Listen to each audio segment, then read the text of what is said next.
Hi, I'm Elira. Last Thanksgiving, I was seated near the kitchen, out of frame, out of sight, while my sister praised her own children and called mine a phase. They mocked my autistic son at the kids' table.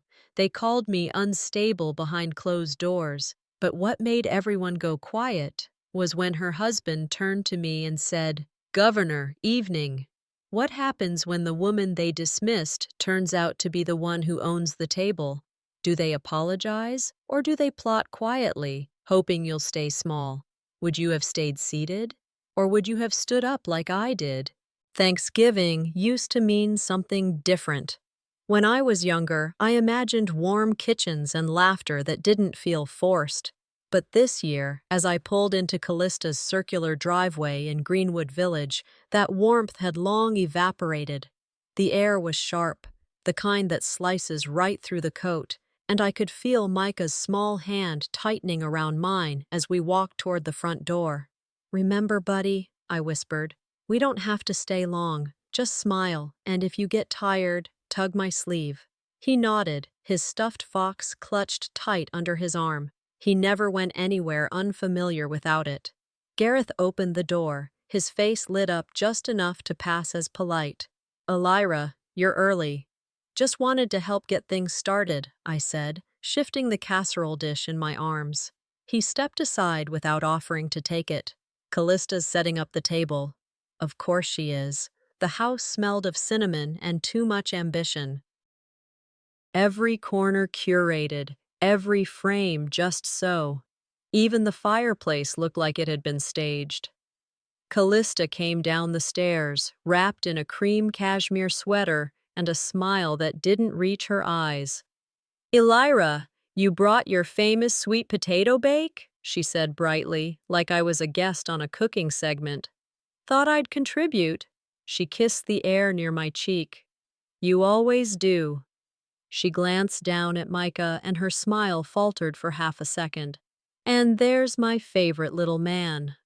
Micah shrank half an inch behind me. He never liked how she spoke to him, like she was unsure whether to pet him or discipline him.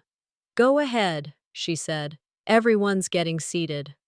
We followed the sound of laughter into the dining room, where the long table glittered with holiday decor.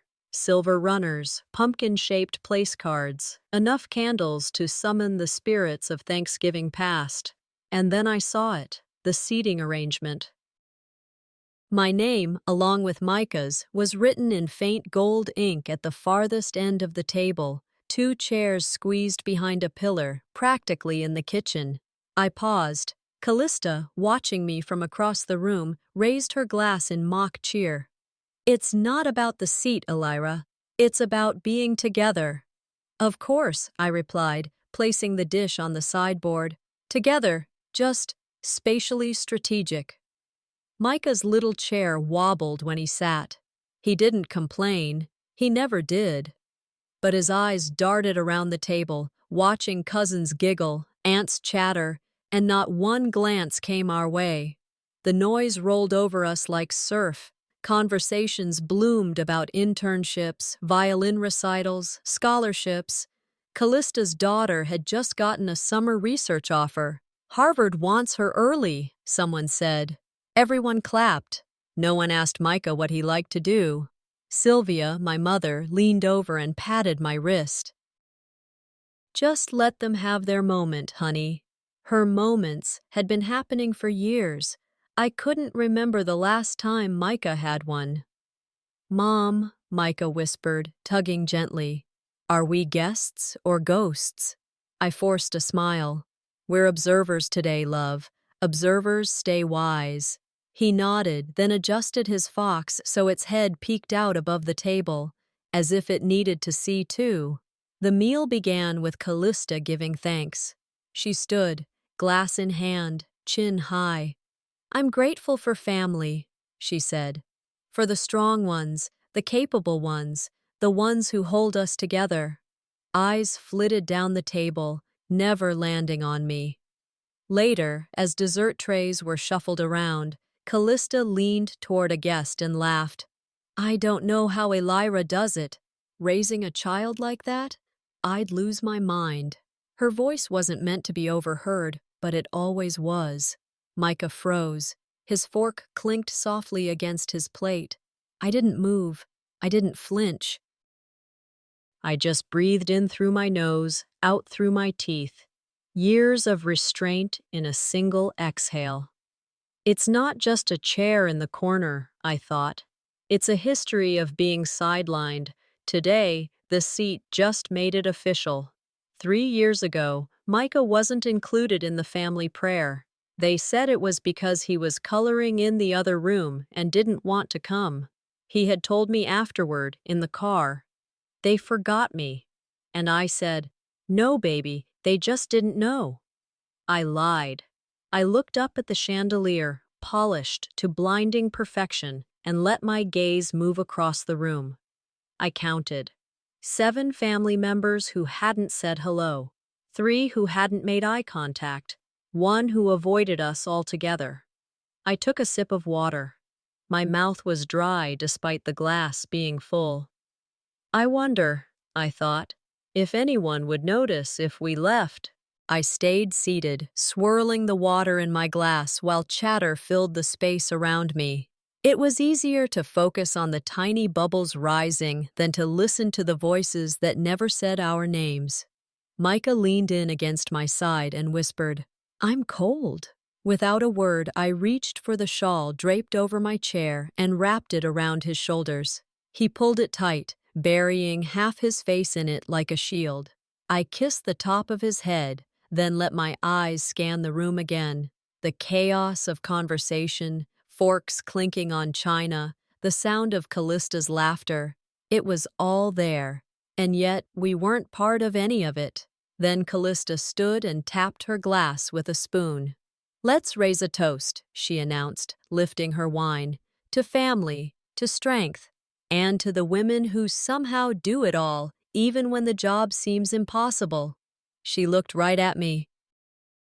"Raising kids these days, especially those who need a little more attention," she said, voice dripping with sweetness, "must be exhausting, but Elira handles it with whatever works for her."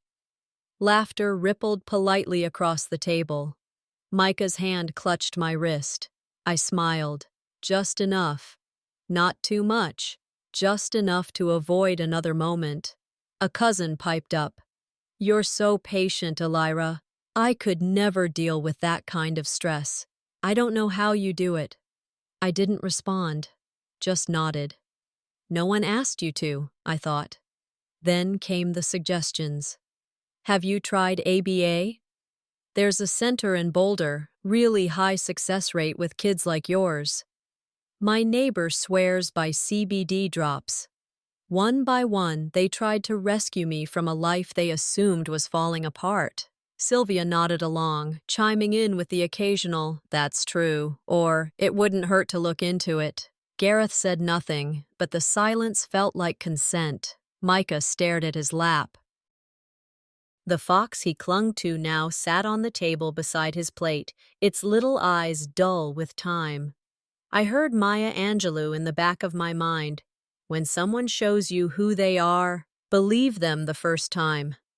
I'd been shown, for years, but I still kept giving second chances to people who wouldn't give my son a first. The food began to move around the table. Platters of turkey, cranberry sauce, marshmallow-topped yams. My roasted vegetables never left the sideboard. The gluten-free rolls I'd made just for Micah sat untouched on a plate beside the oven. Sylvia leaned toward me, voice low but sharp enough. "He's picky, isn't he? Poor thing." I smiled again, a mechanical gesture. Behind my smile, I screamed. Micah picked at his turkey. He didn't ask for the rolls. He knew better. I watched him eat in silence, cornered like me, but never bitter, just quiet. Callista stood again. "I just want to thank everyone who made this possible. To my daughters for their beautiful table settings, to Gareth for organizing the wine pairings, and to our caterers, incredible job." There was a beat. I waited for my name. It never came. Gareth glanced in my direction. then looked away. I didn't flinch. Callista clapped her hands. "Let's take a photo before dessert." I pushed my chair back and stood slowly. "Sure," I said. "Should I take it for you all?" Her smile didn't falter. "Oh no, we have someone for that." Figures. Everyone gathered near the fireplace. Micah and I remained by the kitchen, quietly existing. I rubbed his back gently as he rested his cheek against my side. The noise faded again. I wasn't sure if it was the house or just my ears tuning it out. I looked at the table, the untouched rolls, the space we were assigned, just barely not in the kitchen. I thought of all the years I'd swallowed this. They were never interested in understanding, only controlling the narrative. And I had helped them. I'd played the part, smiled for the pictures, baked the damn sweet potatoes. I let them turn me into a background character and called it love. The plates were cleared. Micah's fork slipped and clattered to the floor, loud and jarring. Everyone turned. Callista's voice cut through, quiet and sharp. "Clumsy again?" I didn't reply. I placed my hand over Micah's, firm but gentle, and looked up, right at her. And for the first time that day, I looked directly at her. And I didn't blink. The clink of Micah's fork hitting the floor still echoed faintly in my ears as dessert began circulating. No one said anything about it, not an offer to help, not a look of sympathy. Callista smirked. Gareth checked his phone. Sylvia looked through me like she always had. I didn't say a word either. Instead, I kept my hand over Micah's, steady and warm. Gareth cleared his throat and stood up. "Dessert time, folks. Help yourselves." Micah withdrew his hand slowly, turning toward his plate again. His knuckles had gone pale from gripping the table's edge. I nudged his apple juice closer and smiled at him. He returned it, barely. Then, without warning, my chest pulled tight. That morning, right before we left, Micah had slipped a folded note into my palm. I remember the way he avoided eye contact when he gave it to me, cheeks red with something between shyness and bravery. "Don't read it in the car," he had said. "Read it when you feel like disappearing." I'd tucked it into my coat pocket. It wasn't there anymore. Panic hit in waves. I scanned the chair, the coat rack, even checked my purse under the table. Sylvia walked past me then, smiling, saying something to one of the cousins. She paused by my chair and leaned in, voice low. "Oh, Elira, I found a little folded paper in the coat pile earlier. Thought it was trash, but I handed it to Callista just in case it was something important."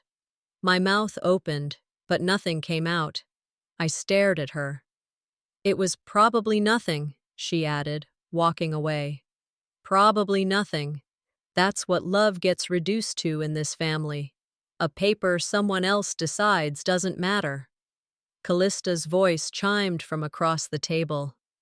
"Dessert's up, everyone! My girls made their famous chocolate pecan tart and mini pumpkin cheesecakes."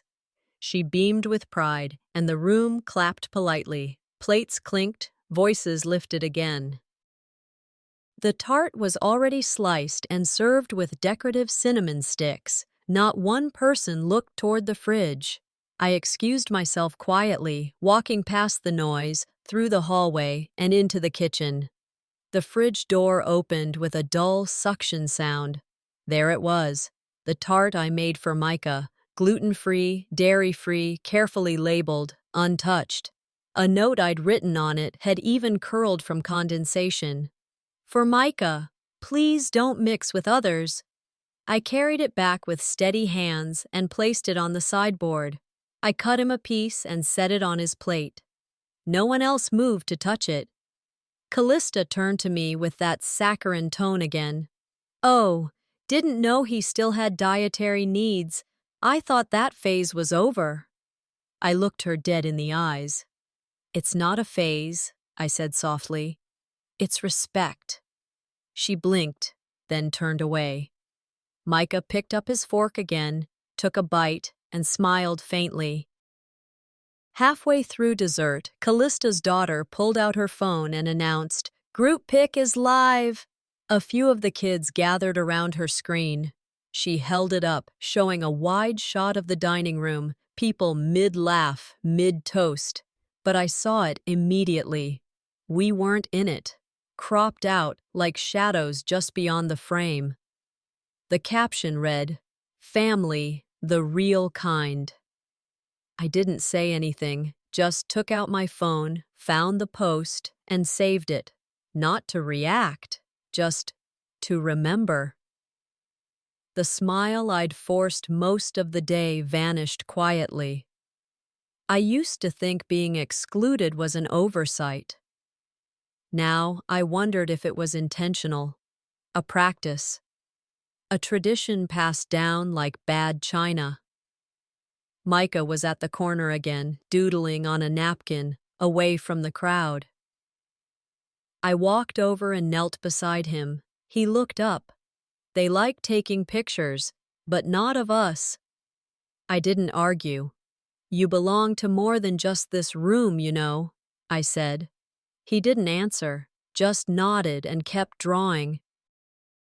There was something about that nod, not sad, not angry, just resolved, like he understood more than anyone else at that table ever could. I watched him scribble for a moment longer, then reached for my phone, almost instinctively. I wanted to read his note again, the one that felt like armor in this house. But when I opened my coat pocket, it wasn't there. Still gone. My eyes drifted back to the Instagram post. The words at the bottom blurred for a second before sharpening. Family, the real kind. It's not that they didn't see us, I thought. It's that they erased us and expected me to thank them for it. I stayed next to Micah, watching the backs of heads move with each burst of laughter. The air in the room felt thicker than it had just 10 minutes ago. Maybe it was me. Maybe it was the weight of all the years pressing down at once. I stirred my coffee slowly, a silent ritual, watching the cream swirl in without blending. My fingers trembled slightly, but no one noticed. They were too busy moving on. Callista clapped her hands twice, signaling attention with a chirpy tone. All right, time for a treat. Emma's going to play something special for us." Her oldest daughter stepped forward with a violin, the room falling into anticipatory hush. Every phone pointed at her. Sylvia already had her hand on her chest like she was bracing to cry. The first notes sang out clear and practiced. Callista beamed like she'd birthed Mozart. "She's so gifted," Sylvia whispered loudly. "Just like her mother, always so disciplined." "That girl is going places." Then a cousin chimed in. "I mean, between Emma and Lily, the future of this family is looking bright." No one looked in Micah's direction. No one asked if he liked music. I didn't say anything, but my hands tightened around my cup, not with rage, just clarity. This wasn't forgetfulness. This wasn't oversight. This was precision, intentional. They don't ignore him by accident, I thought. They make it a point. I stood up to stretch, heading into the kitchen under the excuse of checking on the coffee. I didn't expect to hear voices, at least not one still speaking about me. "I told her not to keep him," Callista said, her voice casual, as if she were commenting on the weather. But Elira was always the stubborn one, always thought she knew better. An older aunt murmured something in return, too soft for me to catch, but it didn't matter. My sister had said what she meant, she always did, and now I had heard it. I stood frozen in the doorway, dish towel in my hand. My feet wanted to move, but my body hadn't caught up yet. Finally, I placed the towel down, gently, so gently, on the counter. That was the moment. Not when she said it, but when I realized I wasn't shocked. That was the real injury. I walked back into the dining room with a pace too steady to be natural. Micah looked up, half standing from his chair. I smiled at him, not fake this time, just protective. I filled his cup with more juice, brushing his shoulder as I leaned over. He looked up at me. "Did I do something wrong?" he asked, barely audible. I shook my head, crouched next to him. "Not one thing." The rest of the room moved on. Another toast. More clinking. Sylvia stood, her glass high. "To the daughters who make us proud," she declared. "The ones who follow the path, who bring joy to this family." Applause followed. Elbows nudged in pride. Laughter rose and filled the space like fog. Micah and I weren't part of that toast. No surprise there. A woman 2 seats down glanced toward me for a split second, then looked away quickly, like she'd opened the wrong door and slammed it shut. If silence were a crown, I thought, they just tried to place it on my head again. And again, I refused to wear it. But I didn't stand up, not yet. I needed more than just a retort. I needed a shift. They wanted my silence, not my absence. I watched Micah trace invisible shapes on his plate with his spoon. He had made peace with this years ago. I was the one catching up. The words of Brené Brown came back to me, ones I'd scribbled on a sticky note once and stuffed into a drawer. You either walk inside your story and own it, or you stand outside and hustle for your worthiness. I'd been hustling, smiling, baking, dressing Micah in his cleanest shirts, staying late to help clean. Also, they'd think I was trying. Also, I could prove we were good enough. Tonight, I decided the hustle ends. No declarations, no drama, just a shift in posture, in breath, in silence that said no more. As I wiped a bit of whipped cream off Micah's cheek, I whispered into his ear, "You are the future of this family too." He nodded. He didn't need convincing. Across the table, Sylvia and Callista were laughing. At what? I didn't know. They hadn't invited me into the joke, and they never would. I smiled too, but it wasn't the same smile. I stood up, not suddenly, not for attention, just deliberately. The soft piano music drifted in from the next room.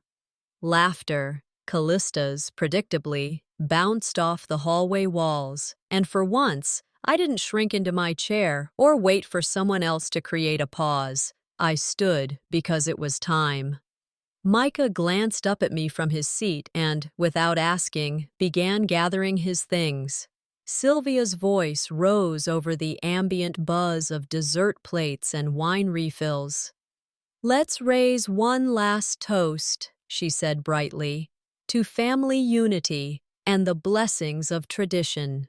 I reached for my glass, lifted it halfway, and spoke before she could finish. "To what we survive quietly," I said, my voice low but firm. "The things no one sees but take everything to endure. That deserves more credit than what we brag about." A fork paused midair. Someone coughed. Sylvia's smile twitched, confused. Callista scoffed and rolled her eyes so dramatically I thought her lashes might fall off. Gareth looked at his napkin like it had just started burning. No one clapped, no one nodded, but Micah's gaze locked on mine like I had just handed him a shield. I took one last sip from my glass and placed it down with the kind of care people mistake for grace. Then I moved. I picked up Micah's fox from the chair beside him, tucked it under my arm, and reached for our coats on the rack near the door.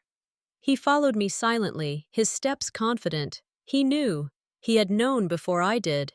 Sylvia stood up as we walked past. "You're leaving already?" she asked, incredulous, like I had broken some unwritten pact. "I've already stayed too long in rooms that call me guest," I said, wrapping Micah's scarf gently around his neck. He leaned into my hand as I tightened the knot, just like he used to do when he was small and needed me to double-check everything twice. The front hallway was dimmer, quieter, as if even the house knew this wasn't a moment for light. Peter, my father, emerged from the kitchen with a fresh slice of pie in one hand. He froze when he saw us, his brow twitching like maybe he'd say something. He didn't. He walked past us slowly, stopping only to pat Micah's shoulder twice before disappearing into the living room. Even now, I thought, he chose silence, and silence is its own answer. Gareth appeared next, slipping out from the dining room like a man escaping a crime scene. His jacket was already on. "Elira, if you need—" I cut him off before he could drown in his own guilt. "I needed a brother-in-law once," I said, not coldly, just factually. "You were busy choosing comfort."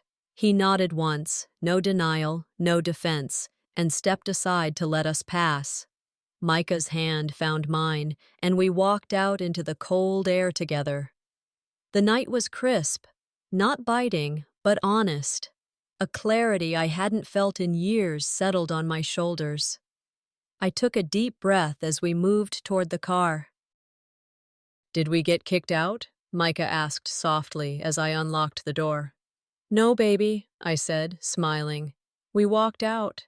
We buckled in, the seatbelts clicking like punctuation.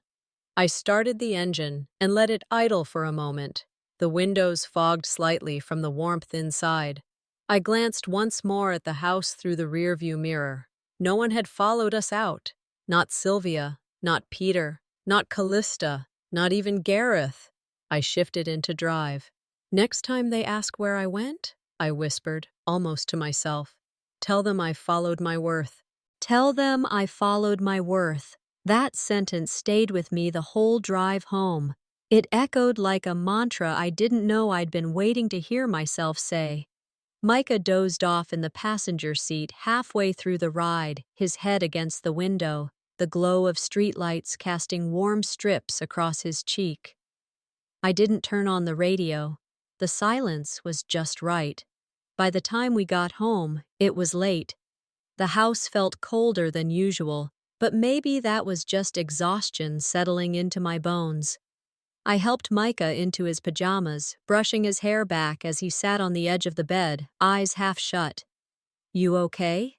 I asked softly. He nodded, then whispered, "Can we just not go back next year?" I didn't hesitate. "We won't." He smiled with relief so pure it hurt. I tucked him in, sat beside him until his breathing slowed, his chest rising and falling in the steady rhythm of peace I fought so hard to protect.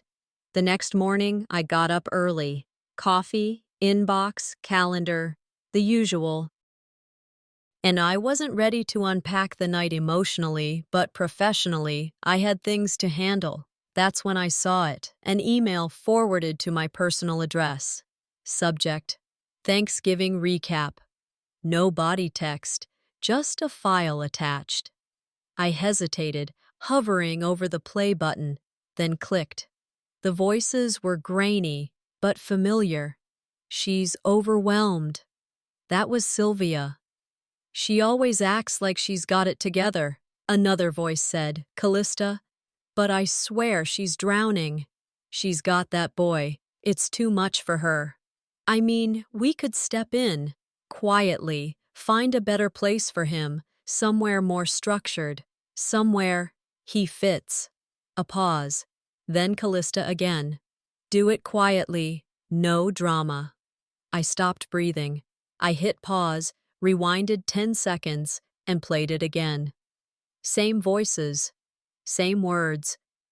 Like an out-of-body experience, I watched myself sit still while everything I thought was dysfunction suddenly morphed into something much colder: strategy. I replayed it a third time. Still stunned, still listening.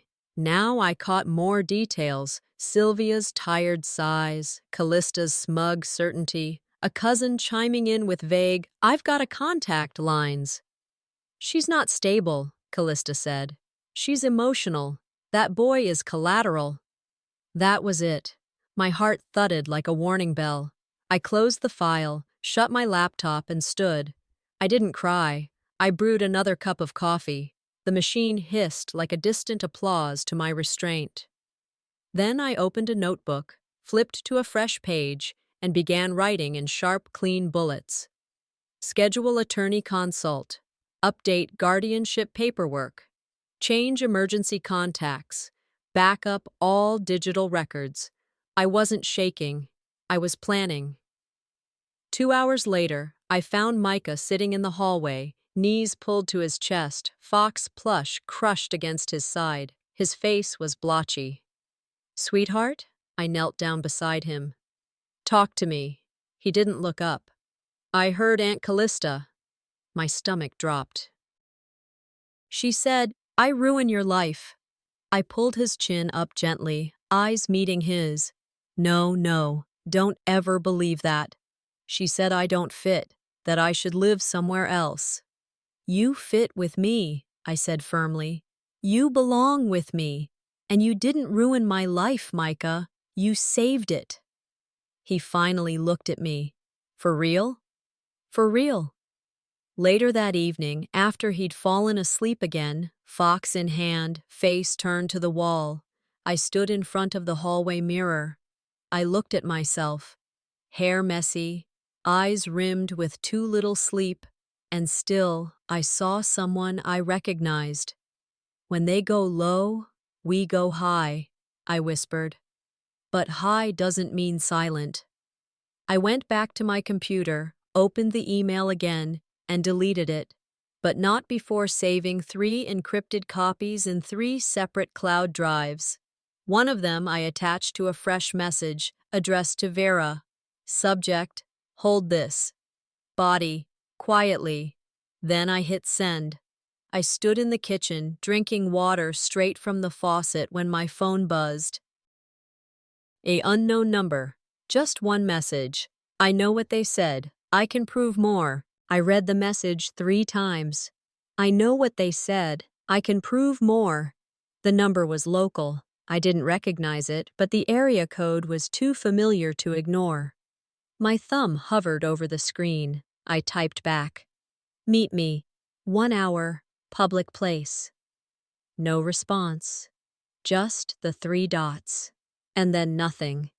But I still grabbed my keys, locked the house, and headed to the cafe 2 blocks from the municipal building.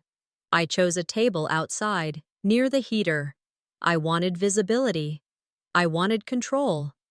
37 minutes later, a woman no older than 25 slid into the seat across from me. Nervous, but not scared. "You're Elira," she said. "I am." Her voice dropped. "I used to work for your sister." "Used to."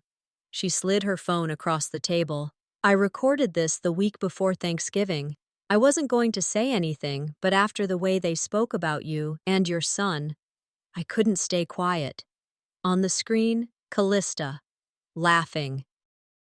"We just call her Paige now," she said, waving a hand. "Sounds harmless. Emotional Paige, always overthinking." A voice from behind the camera asked, "Isn't she governor of something?" "She was, technically is," Callista smirked. "But let's be honest, titles only matter when people respect you." The girl looked up at me. "They respect you in public, but in private, they strip you down until you're small enough to ignore." I looked at her for a long moment. "Why are you really doing this?" "Because I've been the Paige before too," she said. "I saw myself in how they talked about you, and I knew it wasn't just gossip, it was how they make people disappear." I nodded. "Send me a copy. Keep the original." Back in my car, I sat for a long time with the engine off. Then I reached behind the seat and pulled my blazer from the hanger. On the inside, still pinned to the lapel, was the badge, the title I never once brought up during that dinner. Not once, but Gareth had seen it. I caught the flick of his eyes, the way he looked away fast like it embarrassed him. Now, I planned to wear it like armor. I drove straight to the spa. Callista's pride and joy, a building she claimed she built from the ground up, ignoring every grant, every loan Dad co-signed, every dollar I passed along discreetly before I ran for office. The receptionist blinked at me when I walked in. "Hi, do you have an appointment, miss?" I unbuttoned my coat slowly. The silver badge caught the light. "It's Governor Thorne. I won't need an appointment." People turned. Whispers started. Callista wasn't in the lobby, but Gareth was. He froze the second he saw me. "Elira! Governor! What?" I didn't give him time. "Funny how my name suddenly fits better in your mouth when there's a title on it," I said evenly. "Too bad it didn't when your daughter mocked mine, or when your wife erased me." He opened his mouth, but I raised a hand. "I'm not here to argue. I'm here to clarify." Staff behind the desk exchanged glances. A woman holding a facial brochure pretended not to stare. "You called me Paige in rooms I helped fund. You smiled in family portraits while cropping me out. But now you remember my name." Gareth gestured toward a hallway. "Let's talk in private." "No," I said. "Let's keep it public. That's how this has always worked, hasn't it?" He lowered his hand. I reached into my purse and pulled out an envelope. "Guardianship paperwork," I said. "A copy of the version you and Callista tried to rewrite without me. Turns out backroom deals sound different when played on speakerphone." I handed it to him. "This is what the next phase looks like. You don't get to pretend anymore." I turned, walking toward the door. The silence followed me. So did the whispers. As I reached the threshold, a voice behind me called out, soft but clear. "Governor Thorne?" I paused, looked over my shoulder, and nodded. "Yes." "And don't forget it again." "Yes. And don't forget it again." I walked out of that spa like I was shedding a costume I never agreed to wear. The sun was dipping low behind the buildings downtown, painting the skyline in the kind of orange that looks soft but cuts deep. I didn't drive home. I turned left toward the office. My badge still gleamed beneath my blazer, the one Callista once called too casual in front of her friends. Funny how quickly a silver pin could change the way people addressed you. By the time I reached our shared workspace, the building was mostly empty, except for the soft hum of servers and the distant rattle of someone microwaving leftovers. I booted up my laptop, pulled the audio file from the cloud, and dropped it into the secure folder marked Truth. Then I opened a blank document, not for press, not for image, for every mother who had to smile through bless your heart pity, who was called dramatic for demanding fairness, who was erased while still seated at the table. A PR staffer popped her head in around 7:30. "Do you want a soft release? Blog post, maybe? Quiet podcast spot?" "No," I said. "Loud." They were never gentle with me. We're not being gentle back. We booked a slot for the morning show. They offered makeup. I declined. I wanted them to see me tired, but unbroken. At 8:02 a.m. the next day, I sat under hot lights and answered questions with a calm they didn't expect. No, I didn't name names. Yes, I told the truth. I spoke about how easy it is for families to weaponize silence, how women are encouraged to not stir the pot, even while drowning in it. I talked about special needs, shame, about parents being made to feel like charity cases instead of warriors. "They knew I had a voice," I said, looking straight at the camera. "They just prayed I wouldn't use it." The segment aired at 8:22. By 9:10, it was clipped, captioned, and posted on 6 parenting pages. By lunch, it had 2 million views. Micah saw it on a friend's iPad at school. He came home and showed me a video of a boy across the country holding a fox plush just like his. "He looks like me," Micah said. "He is like you," I replied. "And they're watching now." By nightfall, She Was the Governor and Had Not Just Paige were trending. Letters poured in, emails, voicemails, Facebook messages from mothers, teachers, strangers who remembered what it was like to be the overlooked one. The thank you notes weren't elegant, they were raw, real. One woman wrote, "They told me my daughter would never speak. She's reading now. I almost gave up, until I heard you say you didn't." It was the first time in weeks that my tears came without shame. And then, silence. Not mine. Theirs. Sylvia sent a single text. "I wish you hadn't made it public." Callista posted a photo of a pumpkin centerpiece with the caption, "Some things should stay within the family. Hashtag boundaries." Gareth didn't say anything. But 2 days later, his assistant submitted a formal resignation to Callista's spa, cited ethical misalignment. "I didn't call anyone back. I had other work to do." A nonprofit in Denver reached out. They'd seen the clip. They wanted to name a new center after me, Elira Thorne House, a space for parents of special needs kids, advocacy training, legal help, support groups, a fortress for the forgotten. "I appreciate it," I said, "but name it after the kids. Let them walk into a building and see themselves." They agreed. They also asked me to keynote the opening event. The construction site was a quiet lot near 5 Points, but when I visited it days later, it already felt like home. I walked the perimeter, imagining walls, windows, children running down hallways without fear. No one would crop them out of this place.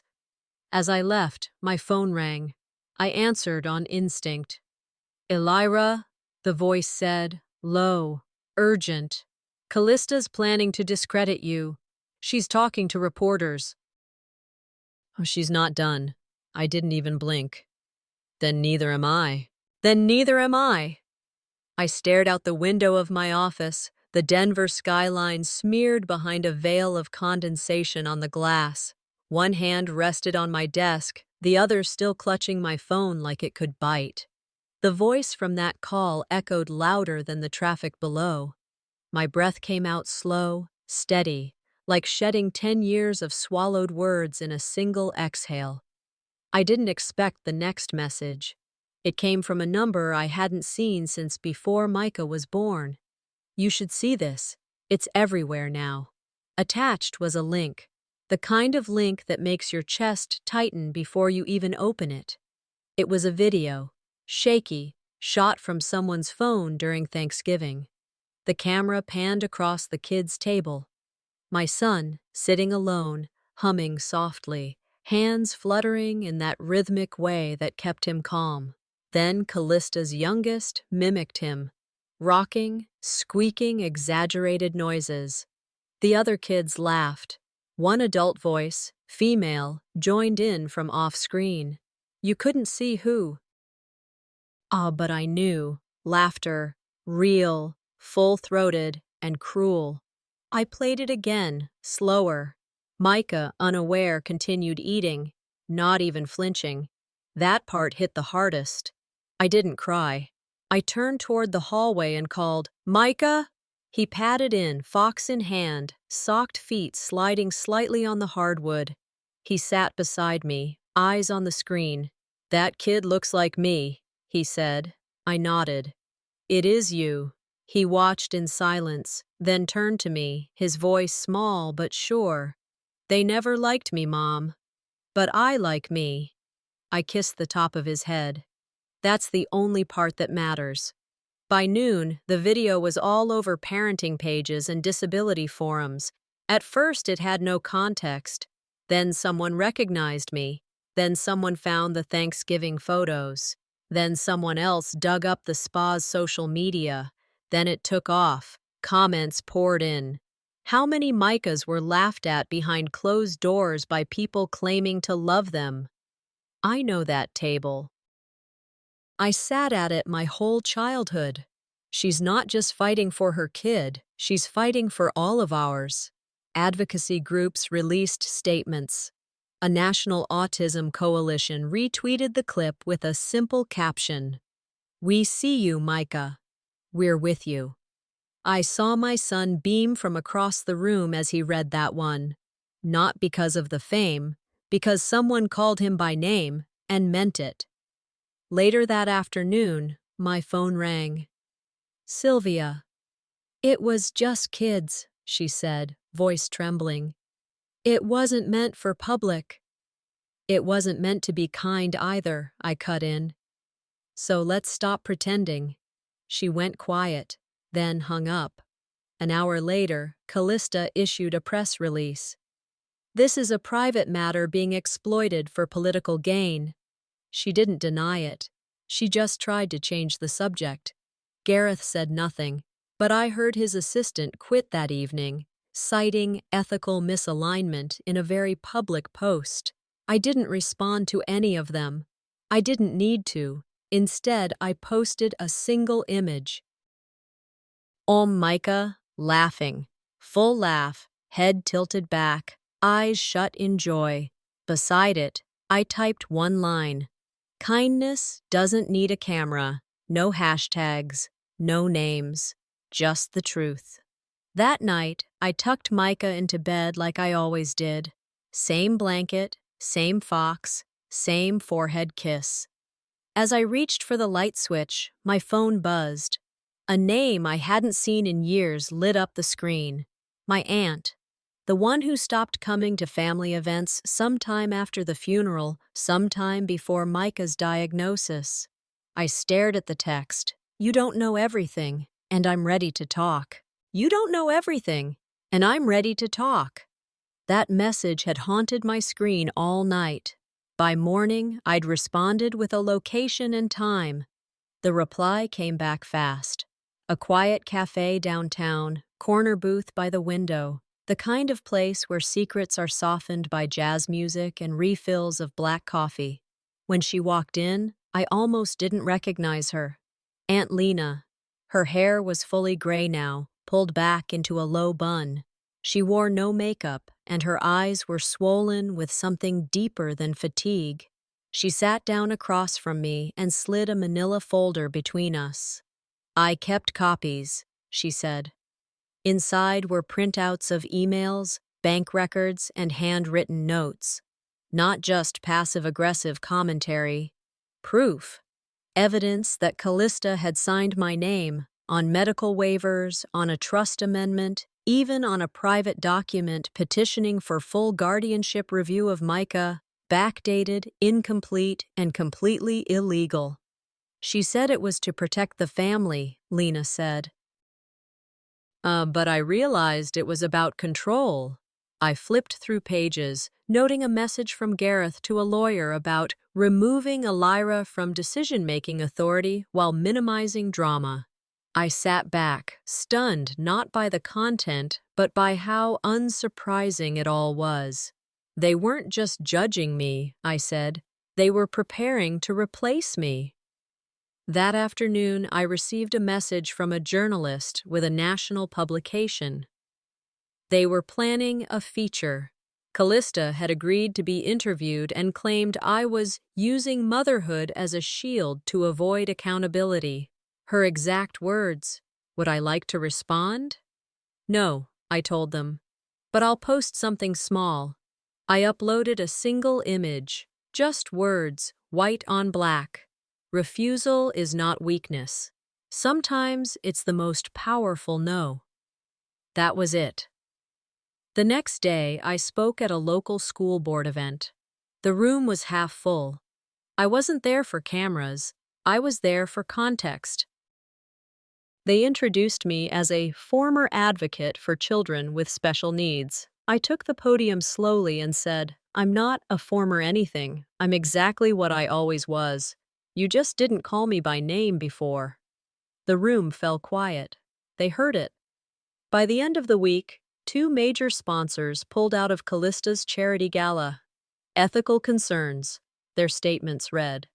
Gareth, quietly but visibly, stepped down from a regional board he'd served on for 8 years. No press, just a resignation letter leaked to a local reporter. I didn't speak, not once, but everyone heard me. Then came Sylvia's text. Maybe we could all sit down. You've made your point. I typed, deleted, typed again, then finally sent. This was never about a point. It was about not being erased. The reply never came. Days later, a cream envelope arrived in the mail. Handwritten, elegant. Inside, an invitation to a brunch hosted by Callista, a reconciliation gathering, the card called it. Below, scribbled in blue ink, "We'll save you a seat, the good kind." I didn't laugh. I didn't cry. I just stood, walked to the kitchen trash bin, and folded it once before letting it fall in. Some seats aren't worth sitting in anymore. Some seats aren't worth sitting in anymore. I stood at the kitchen counter, card in hand, Callista's careful penmanship staring up at me with all the grace of manipulation, dressed as reconciliation. I dropped the brunch invitation into the shredder. The whir of blades was more satisfying than I expected. Micah stirred upstairs. I moved to the stove, poured pancake batter into the pan. For the first time in weeks, I caught myself humming. Nothing dramatic, just a tune I used to sing when he was a baby, before the appointments, before the paperwork, before my name became something they used to edge me out. We ate together, me and Micah, just us. He told me a joke about a fox and a raccoon arguing over a lunchbox. I laughed. Not the kind of polite, guarded laughter I'd gotten used to, real laughter that came from my stomach and startled even him. "You okay?" he asked, suspicious of the sound. Yeah, I'm okay," I said. Better. In the weeks that followed, we built something new, not perfect, not flashy, but honest. I arranged a new school schedule for him with more outdoor sessions and fewer suffocating evaluations. I launched a small listening group for parents, just 3 people at first, sitting in a church basement with folding chairs and coffee too weak to wake anyone. But it grew. I stopped chasing headlines, started picking my own moments to speak, on my own terms. When journalists called, I chose when to answer, and when not to. I didn't owe anyone explanations anymore. Sylvia sent an email, a long one. She wanted a path forward, mentioned a therapist-led session, even said she was open to restorative healing. I wrote a reply, read it twice, then closed the draft and let it sit. Instead, I wrote in my journal, "What you called family was never safety to me. And sometimes peace is just the absence of pretending." One afternoon, Vera dropped by with coffee and her signature sarcasm. "You look like someone who just kicked shame out and changed the locks," I smiled. "Something like that." We talked for hours. She reminded me of who I used to be before I became the family scapegoat wrapped in grace. "You weren't a daughter in that house," she said. "You were a placeholder. Now you're a person." Micah's school hosted an open storytelling event. He signed up without telling me. When I walked into the room, he was already at the front, reading from a hand-drawn book. "It's about a boy who built a ship," he said, "but nobody believed he could sail until he did." He didn't look for me in the crowd. He didn't need to. He's not just healing, he's growing. And this time, no one's cropping him out of the picture. That night, I got a voicemail from Callista. Her voice was measured, deliberate. No apology, just a request to meet and talk. I listened all the way through. Didn't delete it. Didn't save it either. Not every wound needs stitching. Some need air. Later that evening, I found Micah asleep with a folded paper in his hand, crayon handwriting, a crooked star drawn in the corner. It said, "We don't need to be invited to be whole." I whispered into the dim room, "We never did. We never did." The light filtered through my living room in quiet gold, brushing across the floor like it had finally decided I deserved softness. I buttoned Micah's collar, adjusted his sleeves, then stepped back to admire the boy standing in front of me. Confident, calm, unapologetically himself. "You ready, Captain?" I asked. He gave me a thumbs up. "Let's go open our building." Our building. Outside, the city was already awake. Cameras positioned, folding chairs set, banners strung from scaffolding reading, Micah Center, a place for advocacy, community, belonging. I hadn't picked the name. They had. I'd asked that it not be mine. Let it be his. When we arrived, the buzz of conversation grew quiet as I stepped onto the platform. No podium, no script. Just a mic and a full room. Families, reporters, people I'd helped, people who had helped me. Some faces I knew. Some I never expected to see. Like Gareth, sitting 2 rows back. Alone. I took a breath, not out of nerves, but because I wanted the moment to settle. "I don't have a speech," I began, "just a story." I spoke not about revenge, not even about pain. I spoke about redemption through integrity, about staying kind, even when kindness was the one thing denied to you. I spoke about not asking for a seat anymore. Kindness, I said, is a rebellion, and I've never stopped rebelling. Applause came slowly, then all at once. Afterwards, a courier handed me a sealed envelope with my name on it. Inside was a notarized deed, full ownership of a family property, the same one Gareth and Callista once tried to leverage against me. The deed had been transferred to Micah's name.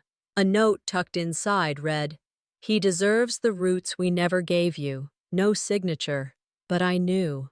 I looked up and saw Callista standing in the back corner, arms crossed, unreadable. We locked eyes for a moment. She mouthed something I never thought I'd hear. "You won." I tilted my head, lips forming a soft but solid answer. I didn't play. Later, a reporter followed me outside, voice tentative. "Governor Thorne, do you think there's any chance of reconciliation with your family?" I smiled. Not bitter, not smug, just free. "I've already reconciled," I said, "with the fact that some people only love you when you stay small." I walked down the stairs to where Micah was waiting, kicking at the grass, his shirt half untucked from the morning's excitement. He reached for my hand. "Can we go home now?" "Yeah, let's go home." At the house, he settled at the kitchen table, quietly working on a puzzle with pieces shaped like states. I pulled up a chair beside him, the one I picked, the one I bought, the one no one had to save for me. And yet, it was the only one that mattered. Later, I found myself standing in the hallway, staring at the framed photo on the wall. Just me and Micah. Arms linked, laughing, no place settings, no one holding a phone to crop us out, just us, whole. "We were never missing," I whispered.